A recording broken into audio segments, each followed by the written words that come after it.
শ্রীভূমি জেলার কংগ্রেসের নবনিযুক্ত সভাপতি তাপস কান্তি পুরকায়স্থ। বদরপুর থেকে বিশাল মিছিল করে শ্রীভূমিতে স্বাগত জানানো হলো তাকে। কংগ্রেসের নয়া সভাপতিকে স্বাগত জানালেন কংগ্রেসের কর্মীরা। জেলার 4টি কেন্দ্র যাবে কংগ্রেসের দখলে। দায়িত্ব গ্রহণ করেই 26এর নির্বাচনী রণহুঙ্কার নয়া কংগ্রেস সভাপতি।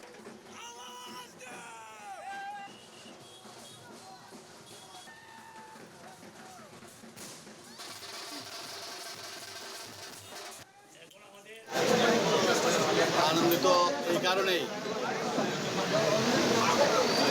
সৎ এবং নিষ্ঠার সহিত কাজ করলে তার প্রতিদান পাওয়া যায়।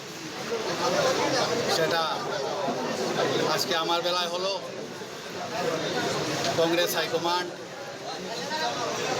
আমাকে এই গুরুদায়িত্বে আসীন করেছেন, তার জন্য ওনাদের প্রত্যেককেই আমার অন্তঃস্থল থেকে ধন্যবাদ জ্ঞাপন করছি। বিশেষ করে আসাম প্রদেশ কংগ্রেস কমিটির সভাপতি গৌরব গগৈ মহোদয়কে আমি ধন্যবাদ জানাচ্ছি যে এই কারণেই তিনি আসাম প্রদেশ কংগ্রেস কমিটির সভাপতি নির্বাচিত হওয়ার পর থেকেই যেভাবে আসামের